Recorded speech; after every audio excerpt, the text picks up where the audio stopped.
Support for 100 Watts in a Wire is provided by Bioenno Power. If you're looking for a power solution, check out Bioenno Power, offering the best performance lithium phosphate batteries for your ham radios. Visit bioennopower.com. That's BIOENNOPOWER.com or contact dealers nationwide. And now, from Grid Square Echo Mike 48, this is 100 Watts and a Wire. Well, good evening and hello to everyone. Just go to offerpad.com. Hello. There's Uncle Paul. You can possibly hear Uncle Paul. There we go. Good Lord. Must mute the guy. Uncle Paul is running tonight. He's doing the HF Net. Good evening to you. Good morning. Good afternoon, depending on when you are listening. My name is Christian. My call sign is Kilo Zero Sierra Tango Hotel. Welcome to episode 315 of the 100 Watts in a Wire podcast. We are live streaming on Sundays. You can watch the show live. Take it with you at any time. Tonight we're talking about the Carolina Windom, and I must be bringing in here Sidecar Steve from the great state of Washington. Good evening, sir. Good morning, good afternoon. You never know when the people are listening. Hello, Christian, and hi, everybody. What's going on with you? Tonight we're going to pick up an interesting topic and tell a little bit more of our story. We've got a little bit of a saga going. This is what I kind of consider 100 Watts in a Wire, this sort of documentary style look at ham radio. You know, what is happening to us today leads what we're talking about in a certain way. And a couple of weeks ago, I put the hex beam down, and we've talked about that in a couple of episodes, probably 313, 314, and I've got an open slot now. And so, I guess I was probably thinking, what am I going to do, Steve? I don't know what to do. Oh. Yes, you were. You were kind of in a dilemma. Oh, a little bit. I'm thinking, what am I going to do? And I'm going to turn down Uncle Paul here a little bit. He's going to be running, it looks like he's going to be running tonight on, what's the frequency now? Let me turn around and look at it because it changed a little bit. He had 7236? 7236. Somewhere around there, yes. Okay. Something like that. And we'll put that up on the screen. For the folks who are watching it, 7236, you can see that on the screen now. Uncle Paul is running the Sunday evening net on HF, 40 meters. Anywho, the hex beam cost me, it set me back some hundreds of dollars. It wasn't quite at that, well, I don't know. But, by the time you put the rotor in... it was an investment. Yeah, it was about a bit. About $600 maybe for the antenna, if I'm remembering right. I know it was sort of an early beta model. I think I've had some antennas that have been... I've become the master beta, if you get that. Sad joke. And, just some things have been run out, like try it, try this, tell me what you think kind of deal. And I've done that. And I think when they hit the market, they become more improved.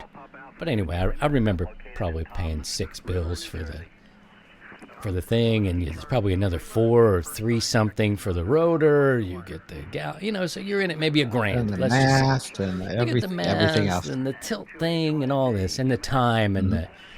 So I was feeling a little bit like, oh no, like I broke up with the hex beam. It was that kind of feeling.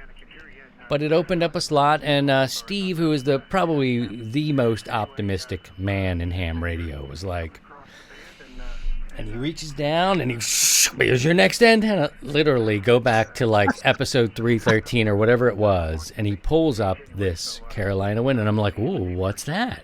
And he's got it, and he boxes it up. And one day, as I'm sitting here, like, I don't know, I guess I'm just gonna. I don't know, another dipole, a vertical, what to do, all this sort of stuff. And in the mail comes, and for our people that are viewing this somehow on our YouTube channel, it comes in the box, and it looks like this. Up. And you can see that this antenna has got a lot of playing time. And I say that with the utmost respect. I was really excited. I saw it, I was like, damn, look at this thing. This thing looks like it's been through the gallops and the all this out there in Washington State. You know, he's out there in the wind. He's got this thing up, and if it's good enough for sidecar, Steve, well, damn it, even the owls sat on that antenna. Yeah, you sent me a picture of the owl sitting up there a number of years ago. And I think you hung it up a little bit differently than I have it, sort of like in a dipole off-center fed kind of configuration. I think it wasn't. It was in a dipole. It was you did? Strung up by the ends, and but it was up about 35 feet, right above the house. It was perfect. And this was so you've got a shack, not to tip the hand too much to Steve's layout there, but you've got a shack that's out away from your crib. And then you've got like a station in the house, right? Was this your in the house antenna? That was the in the house. Well, when we first moved to this house, I didn't have the shack like I do now, and I needed something to get on the air real quick. Sure. And so a number of people that I've known around here in the Northwest, they kept talking about this antenna, and I was like, well, I got the space. Let me throw it up. I need something quick.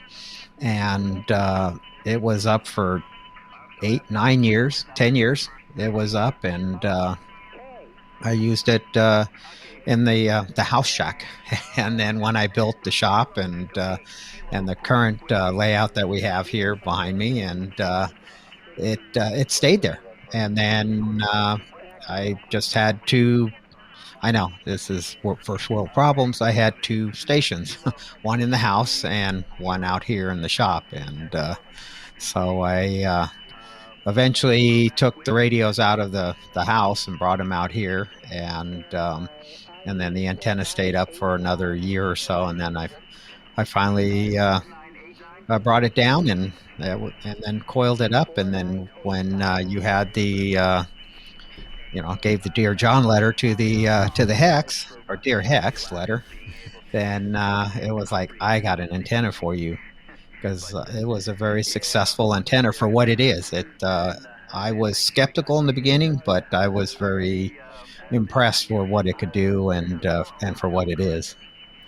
Yeah, and I really, now I can publicly thank you. Of course, we've done this all in private, but I put it up. I spent some time. It was a little longer than I anticipated. I thought I had measured it out because there's a certain amount of length on each side, almost like an off-center fed, longer on one end, shorter. I had the shorter side figured out, and then I figured I'm going to get this thing up. About 45 feet was my original thought. And I spent a lot of time out there dicking around in the tree. I mean, it looks like Tinseltown. Like when the leaves fall, I've got nuts hanging up there. It's, all kinds of stuff. So anyway, I messed around, and I'm like, it was one of those times where you're like, you know what? This is the last throw. It's getting dark. I need to get inside now. And it went up in this miracle position. And I got it up to about 50 feet now. And so, long story short, in the number 1 slot here at K0STH, we've got this Windom antenna. And let me show it to you again, because when it came out of the box, I sent Steve a text, and I'm like, do I hang it up? Like, he's got this text. I'm like, do I hang it up? Like, and I'm trying to, like, what the hell? Like, I'm going to have to twist the coax. What the heck am I dealing with? Yeah, because I've never hung one of these things before, and I'm like, 2 sort of Ballon type of things. And I was like, what? This is so... And I could see the hook down there on the bottom left side of your screen. I knew that's where the rope went. I could see the wire. But where you put your coax was kind of like, is this how it is? And I could feel the no dumbass. You got to just take that off, and then you'll see. Lay it out.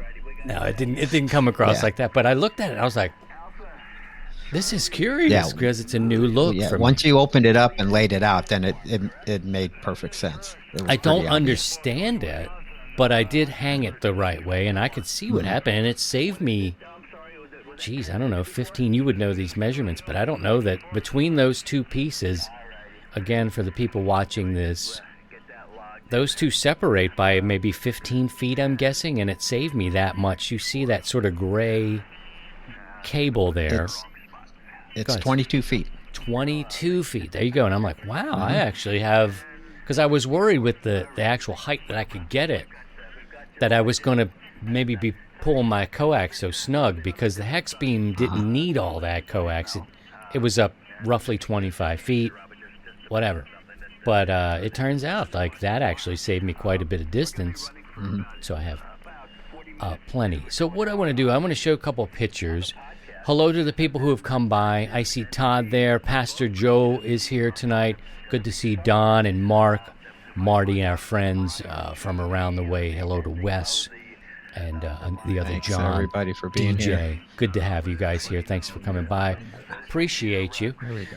Let me show another photograph of this hanging. And Steve, you can see this is just the ballon portion of it. What are we looking at here? You can tell I've spread these. You're looking at the 4-to-1 ballon that's at the top, and then to the right and the left are the wires, and one's longer than the other, like an off-center fed dipole, and it's pretty much what it is. It's an off-center fed dipole with a little extra. So and you know what? It's bare wire. You know, I always thought that MFJ sent me an antenna one time to try out. I was like, okay, thanks. And I didn't have the space. I didn't have the need, quite frankly, to do anything like that. And we don't really do reviews of antennas. Maybe one day I'll put it up there and see. But it was bare wire. And it's shiny. And I'm like, I've never, ever hung an antenna up that was bare wire. And this one, completely bare wire. And he's had it up there so long, you can see where it's not the shiny copper. It has a patina to it. Yeah, patina. Yep, That's patina, the word. But when I first got it, it was shiny wire. Yeah, and I've never done that before. And you know what? I have trouble seeing it. I thought, this thing's gonna be so shiny and hit every piece of light. You know, the dumb things you think about or I think about. Like, I have a trouble when seeing it's brand spanking new, it is. Yeah. When it's brand new, it's shiny, and people notice it because people like shiny new things. Shiny new things, man. Hello to Rosa for the first time in a while. Good to see you, KM6. Hi, Rosa. Papa Romeo Charlie. You're 5'9". +5 here coming into Missouri. Good to see you. Good to see you. Let me show you number 3, and we can talk about that. What we're looking at, how these sort of antennas work, Steve, and what to expect from this antenna. So here you can see, look closely, guys. I had to zoom in a bit. You see the oak tree, the limb there, okay? The tallest one in the center of your screen, that's 50 feet up. You see the rope I got over there? It's like magical toss. Sadly, there's so much other fishing line and stuff up there that I may hear about it later, but maybe not. And there's that piece down below, 22 feet below that. What is that? Is that a choke? What is that, Steve? Yes, that is a 1-to-1 choke. And we in the past we've talked about balance and why we want to use balance, and the point was to keep common mode currents off our coax. And the common mode current basically is the current coming down on the outside of your coax back to your shack. So we've always talked about we want a current balun, we want to choke everything off, so we bring that down. But because we're using a 4-to-1 voltage balun at the top of that 22-foot run of coax, it allows, just by the nature of its design, it allows the RF to come down that 22-foot section of coax, and it now becomes a radiator. And that's what makes the Carolina Windom a little bit different than any other. Uh-oh. We just lost Steve. He froze up a little bit there. We'll come back. And I want to show you, though, real quickly, and I'll take this picture away for those who are watching at home, and we'll reconnect with Steve, having a little bit of an internet issue tonight. But on your radio, we have a HF net going on. I've got the sexy meters up, and here comes Steve. and we'll reconnect with Steve. But we're listening now to Paul, who's running in the net. He is on 40 meters. If you're watching the show live, we have a net that's going on 72.36, friends. 72.36. All right. And Steve's back, so we'll bring him back on there. It's just one of those days. It's all right. It's okay. Oh, yeah. That's the internet. All right, let me get this picture back. Let's call it an internet USB. We had a fade. We had a fade. So back to where, the voltage balun allows current to come down on the outside of your coax. And so what you do is you take advantage of this 22-foot length of coax as a vertical antenna. So now what you have is another component of the antenna radiating horizontal and vertical, but also it helps in the multibandness. It allows for that instead of the horizontal length, it might have a little bit better match or the vertical piece of the coax. So you get both. It's kind of best of both worlds. You get the horizontal component, you get a vertical component, and we know vertical antennas have nice low angle of radiation off of the ground. So it's a interesting design. The original Windom was strictly a 3-wire antenna, and the wire came into your shack. It was designed back in 1929, and it was like, talk about RFI in the shack. You literally had it. And the only thing that was cut to length for the frequency was the horizontal port. So just think of that coax coming down in the balun and on your coax going back to your shack being a single piece of wire.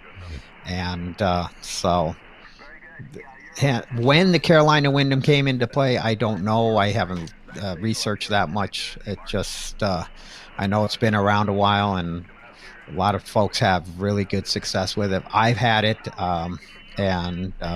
So when Christian sent the divorce papers to the Hex, it was like, hey, I got a new mistress for you. So you sure did. You sure did. Let's see. We could look. We did put a question out to the community. Some people responded about it using the Carolina Windom. Now, this isn't the savior. This isn't the, and I remember saying to Steve, I'm going to miss of all of this 15 and 17 meters, especially 17, man. 17 is such a cool band. And I blame you for turning me on to that. I don't know how many years ago it's been now. But you were like, have you ever thought about 17 meters? And I was like, huh? 17. Tell me more about that. Because some things like 30 meters, I haven't done 10 meters. I don't even think I have a contact on 6 meters yet. But 17 meters, man, you talk about a cool little... That is a cool band. And I was like, I'm going to miss that. I'm going to miss that. And you're like, hey, man, the Winnie's got it. I've named it Winnie. Behind me, it's on. You can see the red light behind me back there in the number 1 slot. And there's orange tape on it. It has Win. It's Win. It's a Winnie. Nice. This antenna. That was my, I used that antenna on 17 meters, and it was great. In fact, I think one time you and I even had a QSO on 17, and that was the antenna I used. The community, some folks reached out. Not a ton of people have used this antenna. Mm-hmm. Don says never tried limited space. Now this one is in service and will give you 6 to 80 meters with a little bit of, I can talk about the meter readings in just a little bit. Jesse from the Facebook group said, love mine till a storm destroyed it. I could see how that would happen. Yep. For sure, no problem. He was using the Carolina Windoms that had a vertical coax element. Griff wanted a little more clarification. It seems like the Carolina Windom was maybe marketed a certain way by RadioWorks, which is this antenna. Mm-hmm. This is where Steve got this antenna from. So he got into a little bit of talking about the off-center fed, but we're talking specifically about this Windom because an off-center fed doesn't have to have this radiating element down at 22 feet. You could have a 4-to-1. Well, the Windom is that wire antenna. That's the true Windom. this antenna, the Carolina Windom, is a offshoot of that, and so the original Windom did not have the coax or the balance or anything. They didn't have that. They didn't have balance back in the late 20s, early 30s. Got it. And so this is a kind of a newer version. Mm-hmm. So that came up, and how the name Carolina Windom came up, I don't know at this time. I could do some research, but it was this design, and basically it's an off-center fed dipole, but instead of using a current balun at your 4-to-1 balun not being current balun for your standard off-center fed dipole, you use a voltage balun, and then now you want to utilize a little bit of that voltage that's coming down the outside of your coax, and then you have that length of, in this case, it's really simple to figure it out. If it's the reason it's 22 feet, it's basically 80 meters divided by 4. So it's 20 feet. These guys use 22 feet. There's a 40-meter version of this antenna, 66 feet long from end to end, 10 feet of coax between the two baluns. I get it now. It's starting to make a little sense. Got it. Yeah, and the offsets are a little bit different on this one because of that.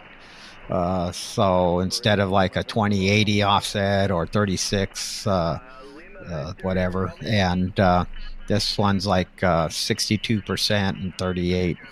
So but that's basically that's what it is.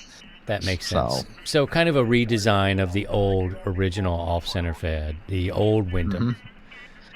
We could call it an off-center fed dipole with a plus, off-center fed plus. And you got that vertical component. Alan says that was his first antenna, the Carolina Windom. My antenna tuner, auto tuner, was constantly making adjustments. The radiator section of coax must be kept 15 feet away from any metal, which was difficult for him to maintain. Understood. Yeah, and I probably in the wind just kind of blew it around and changed the... Yeah, my this antenna's hanging off a piece from here. It's probably 100 feet away, give or take 25 feet or something like that, and then 50 feet up.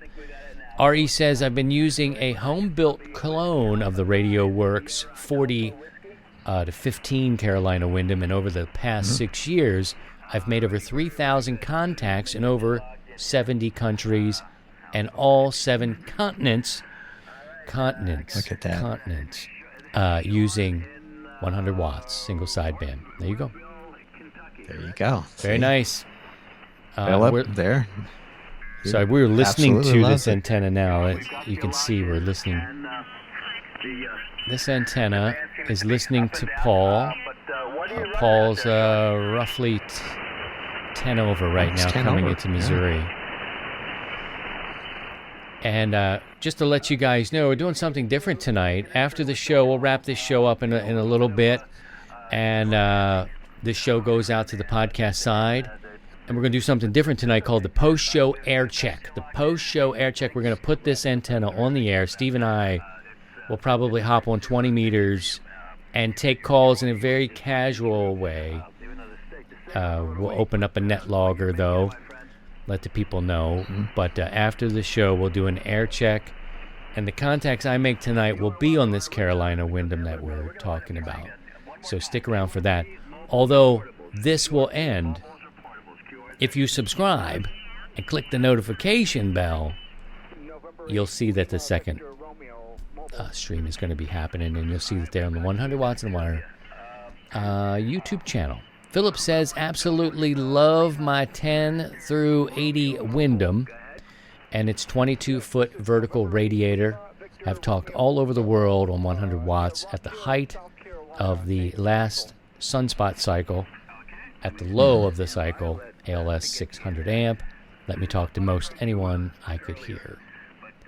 Keith says, used one a while back for field day. I was impressed. One of the club members made it. Okay. Doug said, I had mine from 2004 through 2017. Loved it. Got most of my DXCC with it until Mother Nature decided I didn't need it anymore. And just one more here from our community. Jim says, I've used the Carolina Windom for 6 years, 225 DX, mostly digital, over 2,900 POTA and worldwide flora and fauna contacts. Radio is ELAD, FDM, Duo Art Amp, max 120 watts out. So there you go. Let's talk just a little bit. People are curious, Steve, what the numbers are. And I've got the numbers. You guys aren't going to be able to really see these, I don't think. There it is. Go ahead and focus in on. Now it focused in. See that? These are my numbers. And I know the people at home, I'm going to read them for you. But, 80 meters was the highest of it all at 3.0. So let's talk about that. Bring me back in focus. Focus, Daniel-san. Focus. So all the way down to 6 meters. 6 meters was 1.5 to 1.8, which is great. And you know what? Some really strong contester, Scott, he once told me, if it's under 2 to 1, I don't even mess with it. And this guy's a monster. Scott, I'm missing his name, but it's Scott MD. His K0MD, I believe. Dr. Scott. Dr. Scott. The one that was helping with COVID research and everything else, and he's big-brained. Big-brained people tell me things, and they just have to say it one time usually. 2 to 1, he doesn't even bother, And I'm like, cool. All right, great. I look for it. I search for the best. I try to get the best out of everything. But, he's right in a lot of ways. 10 meters, 200 to 29.000. That's 1 to 9, 2.2. Totally tunable on any sort of rig that will tune things up. And my iComs will tune 3.0 or under.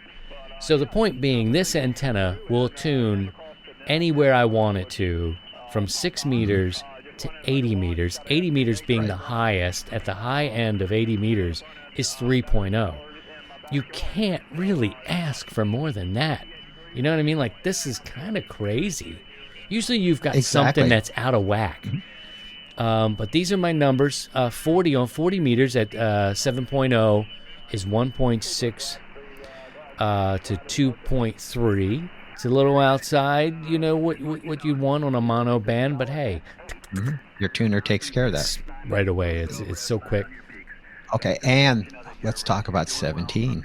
17, there she is. She's 2.3 all the way across. Yeah. Right, so I'm not, and I've heard some people say, you're not going to get the, the work, what is it, the work bands or whatever. Work. Yeah. You'll get it. The tuner will take care of it. Got Your it. Built-in tuner, it's under 3 to 1. Who cares? The Numbers tuner will crazy. handle it. 12 meters. We got 1 to 3, 1.1 to 1, and 24.990. Anyway, let me just tell you, for an antenna that can give you several different bands, this is a very interesting look. Is it the end all? No. Is any antenna? Are you ever going to be super satisfied with any antenna? That's not our makeup. We're hams. We're always tinkering. We're always trying new things. But I was really pleasantly surprised. I thought for sure there'd be some things I would need that I wouldn't get. And maybe the height difference, maybe if I wasn't, I think they wanted it, 32, 34 feet? 30 feet, higher than 30 feet, but it has respectable performance at 35 feet.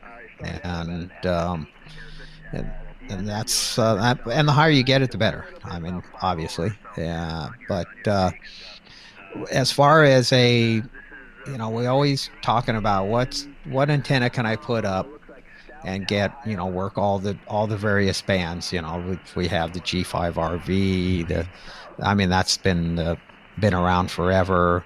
We talk about dipoles with their mono band, but a lot of us here in the hobby don't have the luxury that like some of us have, where we can put up multiple antennas. They can only put up one, and now you find it's what single antenna would solve those needs, and this is one. The Carolina Windom, I think, is a great all-around antenna that will give you all the bands. It's not it's not a big beam on a big tower, and it's not a quad, it's not a rhombic or anything like that, but it'll get you on the air.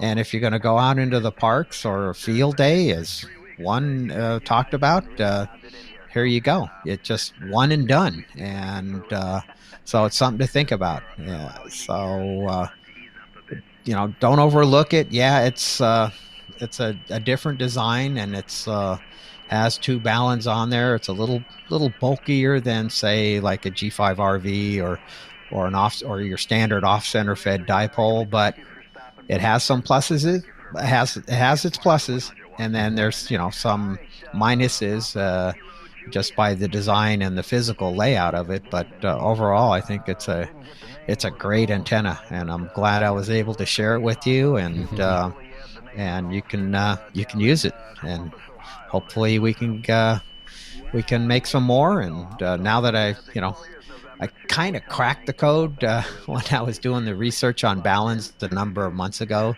and then I was like, oh, that's the key. And it was just and then I just finally did a little more research, and lo and behold, that's it. So I'm going to order some 4-to-1 voltage balance and current balance, inline current balance, and I'm going to crank a couple of them out. Yeah, please do. Please do. I got to say, it's important, and it's another conversation. We've talked about it on the show before about Elmers. Steve is absolutely my Elmer, and everybody that pays attention to this atmosphere, he's sort of everybody's Elmer too. And he's got over 40 years of doing it. And so that he sent me this antenna, there was no hesitation in like, okay, this man put it up. He used it. He had success. He beat it down. But he also took care of it. Look at this. I love looking at this. He sent this to me and was like, here it is. Look at the tape. Look at this weathered Samama. He worked this, man. There's a sense of pride putting it up. As I say, sometimes you just listen and see what other people have done, and if they had success with it, they've tried it. My expectations were pretty much like, let's see what we can do. Now, I know I got it up at 50 feet. That's because I've got these oak trees here, and and I've got other challenges, but sometimes I can get that height up there. But if it comes at you like 30 plus feet, if you can do that, you've got a little space, or you could do the 40-meter version, don't overlook it. They're not sponsors of ours at all by any stretch. It's just actually Radio Works is no longer. Jim retired. He had a long career, and I think they sold off the product. They kept the company going after Jim retired long enough to where they sold the products. But it was a well-made antenna. I've had it for a number of years. Others that I've known that used it for many years, and so there might be other antenna companies out there that I might be producing them, but you know what, it's easy to homebrew, and I think if we find the right parts, and we could do it ourselves and go from there. I think it's fun learning about these antennas. Steve made me a double bazooka this year, and maybe that's what we'll talk about next week, and we can dig into the double bazooka a little bit. I really love this antenna. I'm not going to use it tonight. Tonight we're going to do something different, and I hope it'll catch on and stay. Coming up tonight after this show, just give us a few minutes because these old boys need to take a leak. Gotta take it. Yeah. Tinkle. Yeah. So, we'll go and do that. We'll wrap this show up. This gets sent off to the podcast, the audio podcast side.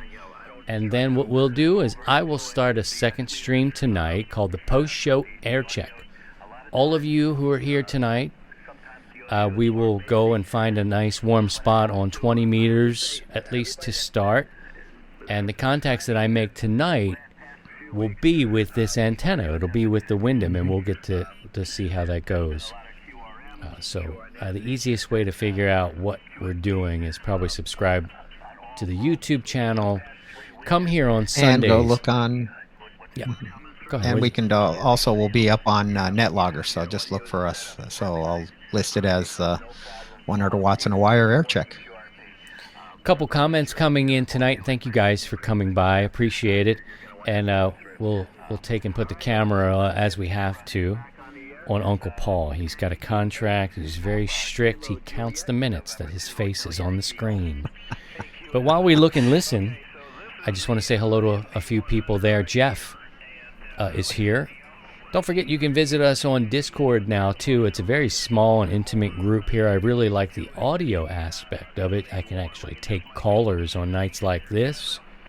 There's directions on how to do that on the Discord channel, and if I can get to it fast enough tonight, I'll post it for you. Maybe somebody else can post it. Great Lakes, good evening to you. Good to see you. Let's see. Mark says he's got his MFJ off-center fed dipole. It works 40 to 6. Good option for you. Not a problem at all. DJ's got a 40 meter. Seems a little long tonight. We're getting a little check-in. He's not hearing Uncle Paul too well, he says. Let's see. Wes is in. I guess he's not traveling tonight. It's probably a good thing. Larry off the grid. He says good evening. He's Kilo Zero Hotel, India Oscar from Southern Ohio. And he says you're a 5'9". 5'9". There we go. Larry, you're off the grid. You're using a little bit of solar power there tonight. Speaking of, I got to talk about the fallout. We got to talk about the fallout. Just trying to tell you all the fun things to do. Tonight we want to work you on the air. Work Uncle Paul on 40 meters. If you're listening to this now in post, as we would say, you can join us if you're home, not near a radio. Watch the live stream on Sundays. Take the podcast with you. People who are here tonight live, 7236. You can work Uncle Paul. And Steve and I, in a couple minutes, will figure out where we're going to go when we wrap up the show. The fallout's coming, guys. We really want you to participate. We've got some cool prizes. Go to 100wattsandawire.com. Click on operating events and figure out everything that's going on there. I think we froze up again, Steve.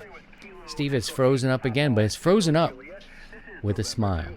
That's all right. That's good. It's perfect time. You are there. Oh, he just dropped off. It's okay. It's just life. The audio listeners are like, you thought video was cool. You thought video was so damn cool. There goes Uncle Steve again. Where's Sidecar? But we got him here. He's back. Just goofing around. It's the internet fade. We got the internet QSB. Got it, man. We need the fiber. We need fiber where you are, and we need it where I am, and we need it now. We need it now.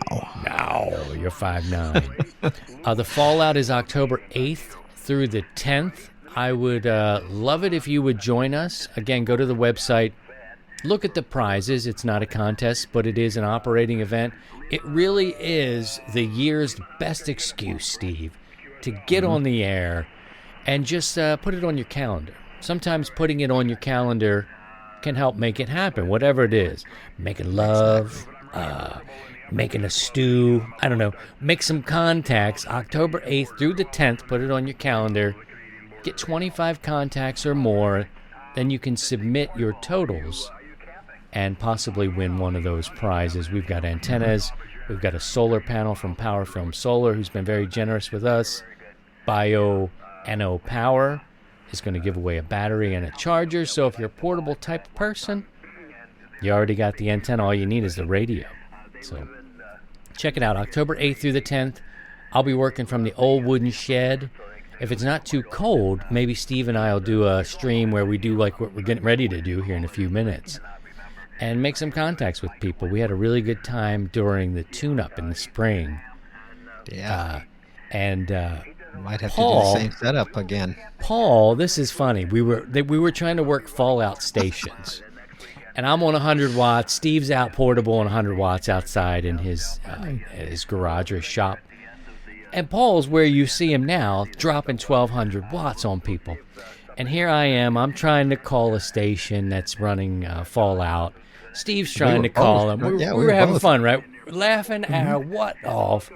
And Paul comes along and picks up, drops trowel, picks up his tremendous stone and just drops them down right on, like, and he's like, November 2, Hotel Yankee Golf. And I'm like, son of a... And it's like, it's Paul in Toms River, New Jersey. Like, holy moly. Awesome. It was like a wave, like being in the ocean and turning around to look at the wave and have it crash right on your face. It was like being on North Shore, Hawaii, and here comes that wave and that 20-footer, and it just crashes down on you. That was us. Steve was like, we were just like, Kilo Zero Sierra Tango, 100 watts out. It was Whiskey 7.